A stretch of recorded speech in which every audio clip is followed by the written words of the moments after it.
ഒരു beef fry ആയിട്ട് ഉണ്ടാക്കാൻ പോകുന്നത് അടിപൊളി, നല്ല ഹോട്ടലിലൊക്കെ ഉണ്ടാക്കുന്ന പോലെ അടിപൊളിയായിട്ടുള്ള ഒരു കറുത്ത് കരുമ്പലിച്ച ബീഫ് ഫ്രൈ. അപ്പോൾ അത് എങ്ങനെയാണ് ഉണ്ടാക്കുന്നത് എന്നുള്ളത് നമുക്ക് പറഞ്ഞുതരാം.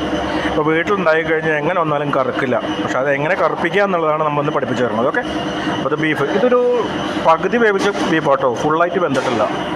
ഇതിനകത്ത് എല്ലാവിധ സാധനങ്ങളുണ്ട്: തേങ്ങ, ഉള്ളി, വെളുത്തുള്ളി, ജിഞ്ചർ, ഗാർലിക്, പച്ചമുളക്, എല്ലാവിധ സാധനങ്ങളുണ്ട്. ഇത് മസാലകൾ. ഓക്കെ, അങ്ങനെ മെഷർമെൻ്റ് ഒന്നുമില്ല, നിങ്ങളുടെ ആവശ്യാനുസരണം കേട്ടോ.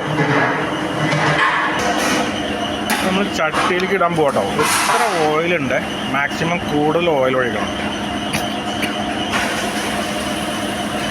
അതിനങ്ങോട്ട് ശരിക്കും ഇങ്ങോട്ട് ഇളക്കി മറിക്കണം.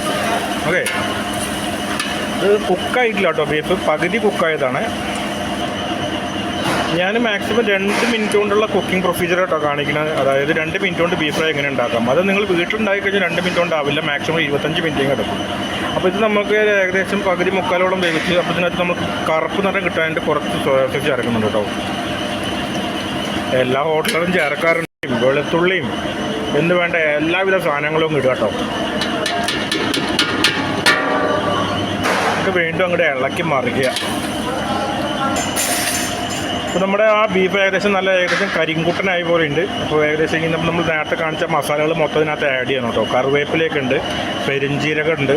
പെരുംജീരകം മറ്റേ പൊടിക്കാത്ത പെരുംജീരകമാണ്. അത് വീണ്ടും തട്ടിമറിച്ച് ഇളക്കി കൊടുക്കുക. അപ്പോൾ ഇതാണ് നമ്മൾ ഉണ്ടാക്കിയ മറ്റേ ബീഫ് ഫ്രൈ. അപ്പോൾ ഇതിങ്ങനെ വെച്ചിരിക്കുകയാണ്, കാരണം ഇതൊന്ന് ലേശം ഓയിലൊന്നും ഇറങ്ങാൻ വേണ്ടിയിട്ട് വെച്ചിരിക്കുകയാണ്. കാരണം എന്താ പറയുക, ഇത്ര നല്ല ഓയിലല്ലേ, ഇത് കഴിച്ചു കഴിഞ്ഞാൽ വല്ല അസുഖം വരും. അപ്പോൾ നമ്മൾ ഓയിൽ കുറയ്ക്കാൻ വേണ്ടിയിട്ട് അങ്ങനെ വെച്ചിരിക്കുകയാണ്. നമ്മുടെ ബീഫ് ഫ്രൈ റെഡി ആയിരിക്കും കേട്ടോ. ഇങ്ങനെയുണ്ട്, ഓക്കെ അല്ലേ കാണാൻ? കറുത്ത ബീഫ് ഫ്രൈ ഓക്കെ അല്ലേ? അപ്പോൾ നിങ്ങളിത് വീട്ടിലൊക്കെ ട്രൈ ചെയ്യണം കേട്ടോ.